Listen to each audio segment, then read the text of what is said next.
Hello everybody and welcome back to the Fantasy Football Fix YouTube channel. My name is FPL Phillips and this is going to be your top forwards video for game week 1.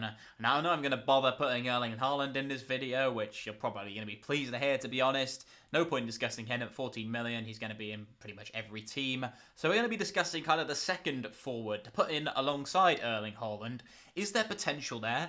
Are there options? Are there no options, really? Is it better off to go with a 4-5-1? We're going to be discussing all of that in this video. Let me know down below in the comments straight away, what is your current draft looking like at the moment? Who is your second striker, or even third, if you're going with 3 up front right now? Or are you going with the 4-5-1 formation, or some other kind of formation with only Erling Haaland in your sides? Perhaps your mind might be changed by what we discussed in today's video and the options that I present and the case and argument you can make for each of these picks. But let's get into it straight away with no more messing about and kick things off with player 1. And we're going to be starting with the most popular pick of the bunch, the one who seems to be in the majority of drafts, I'd argue right now, certainly within FPL Twitter and the FPL high-ranking managers of previous years, and that is Gabriel Jesus of Arsenal. And there's good reason for that. Arsenal have a fantastic start to the season. They have some really nice fixtures, as you can see there in the bottom right-hand section of your screen. Nottingham Forest at home in game week 1, followed up by Palace away in game week 2, and then 2 further home fixtures against Fulham and Manchester United. So United, the only real tough game there, and they are at home for that one. So overall, a really nice set of fixtures to start the season for Arsenal, which is why you're seeing the likes of Saka in almost every team, Gabriel Jesus as well, plus probably one other Arsenal attacker maybe, or another Arsenal defender to complete an Arsenal double or triple up, which is certainly in the FPL template right now. So yeah, Arsenal have a really nice start to the season. If they can continue what they were doing last campaign, certainly at the start of last season, they were absolutely on fire early on. And Jesus did perform rather well before his injury. Unfortunately, the numbers don't look quite as positive when he came back, meaning that his kind of overall average throughout the season wasn't actually up there with some of the other forwards that we're going to discuss in this video. So whilst his fixtures might definitely present an opportunity to breed some form, when we look at the underlying data from last season in terms of FPL points scored per 90 minutes, he isn't actually quite as strong. I'm not sure whether that injury is still affecting him after he came back. Things did change a little bit in the system. Trossard sometimes playing some minutes through the middle as well. Arsenal fans, you have to give us your opinions on that down below in the comments, and whether Gabriel Jesus is going to be able to kind of replicate the start to the season that he had last year.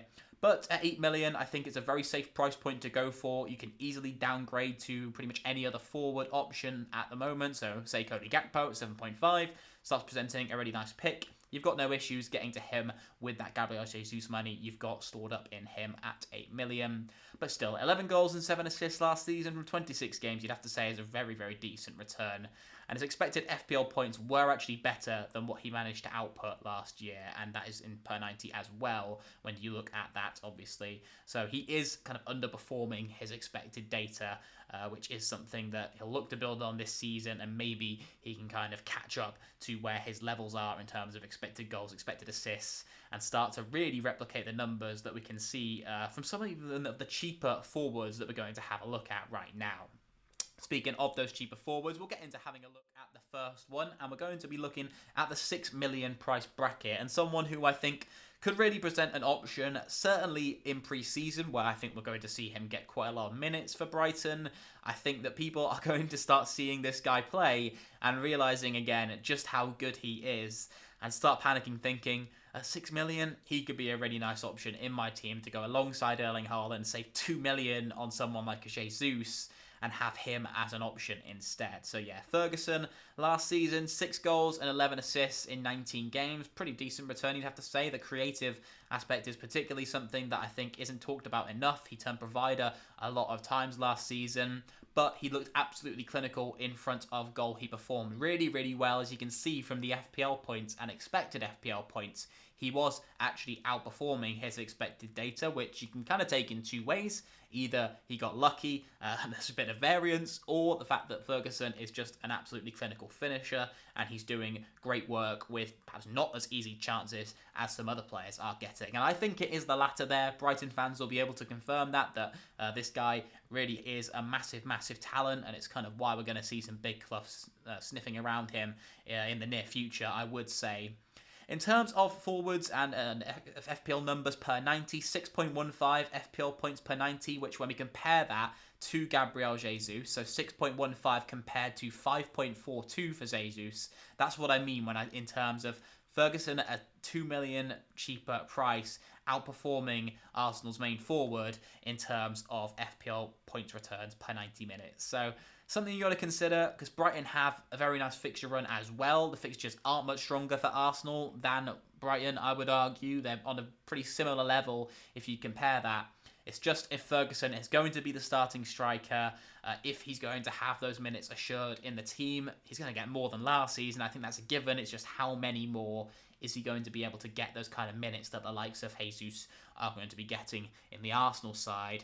Not that Jesus is going to be playing 90 week in, week out, but Ferguson, we've seen him come off the bench at times and, be set for one-pointers rather than starting from the get-go. And he didn't start too many games last season. A lot of appearances were from the bench. We're going to have a look at another forward option now, and we've looked at two rather strong fixture sets so far. Unfortunately, this player is one that doesn't have as stronger fixtures, and that is Awoniyi, who I think I was really excited for before the fixtures were released, and then Nottingham Forest fixture run came out and it doesn't look that great all in all. 6.5 million I think is a fair price based on his return last season, especially towards the back end of the campaign. That's when a lot of his 10 goals came at that point in the season.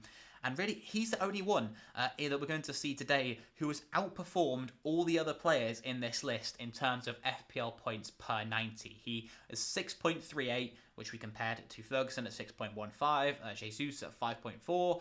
So yeah, Awoniyi actually outperforming the other two, and he's 0.5 more expensive than Ferguson, but I think at some point in the season, maybe not game week 1, but at some point in the year, I think this guy is going to offer a real shout as that second forward option. He's got Sheffield United in game week 2, but either side of that, pretty tricky away fixtures against Arsenal and Manchester United for Nottingham Forest. Chelsea away as well in game week 4. There really isn't that much upside into having Awoniyi as a starting striker every single week of the season. One thing I have slightly considered myself is by having Awoniyi rotated with a cheaper midfield option or maybe even another striker option. Having that, such like Crystal Palace's fixtures, for example, rotate very well with Awoniyi. You get like 3 games out of Awoniyi during the first 8 game weeks, and then 5 go to Eze or whoever else you pick. Unfortunately, something like 13 million is just a rather large amount to spend on rotating players. If there weren't very good expensive options at the moment, like Trent, like all these premium midfielders who look rather good at the moment, then maybe it would be an option, or maybe during the season some really cheap options will present themselves as better than expensive picks and will have the extra funds to be able to consider something like this. But from game week 1, unfortunately, it is just the fixtures that are kind of the nail in the coffin to Awoniyi as an option. I definitely do want to say that he's one that I've considered from the get-go, and hopefully I'll be able to jump on the hype train sooner rather than later, and I hope the train can leave the station first of all, because those fixtures are going to be something very difficult to overcome. Maybe Forest can pull off a few surprise results in the first couple of game weeks, and I'll be able to finally bring him into my team as I've been looking to do so from the get-go, really, before I even started making game week 1 drafts, or before the fixtures, as mentioned, were announced. That was when the dream kind of came crashing down. But maybe at some point during the season, he'll be able to live up to the likes of the other forwards in this list in terms of what we're going to presume is the kind of form we'll see from those guys during their easy opening games. And then finally, just one other option that I wanted to mention and compare is Ollie Watkins, who hasn't got the strongest data when we actually look at it. Someone like Awoniyi that we saw, Visser even of Brentford, has got very high FPL points per 90. Ferguson, as we saw too. Gabriel Jesus is in there as well. Even he at that 5.42, which is less than all the 6 million and around that price point forwards. But even Jesus at 5.42 FPL points per 90 has a higher total than Ollie Watkins did last season, 5.03 for him. So quite a significant gap between Watkins and all the other forwards. So when I say top strikers we're considering in this list, I'm not really considering Ollie Watkins that much. And don't get me wrong, he's not being really talked about at all, and he could come good, and everyone could say, why did no one talk about Watkins from the get-go? Well, I'm talking about him now. I don't think he's a great option. Don't get me wrong, had a brilliant purple patch during last season. He's looking really good. If Villa can continue their form despite being in Europe and keeping up those kind of results we saw in the Premier League, then yeah, of course he's going to become an option if Emery and Villa keep marching on the way they were doing. 15 goals and 8 assists from 37 games. If he can replicate that kind of season, I'm sure we're going to own him at times. But overall, I don't think the underlying data is there to show that Watkins is a stronger option as other players in this list. So maybe one to consider going without if you've got him in your team at the moment. Maybe one of the other options that we've talked about in this video could be a replacement for you. Let me know down below in the comments if we've been able to kind of persuade you in any way, or if you're set on Ollie Watkins, tell us why down below. I'm very interested to hear and discuss all things FPL with all of you. So yeah, that's going to wrap up today's video. Thank you very much for tuning in, everyone. Leave a thumbs up if you did enjoy it and want to see more content from us, then make sure to subscribe as well. I will see you all in the next one. Goodbye.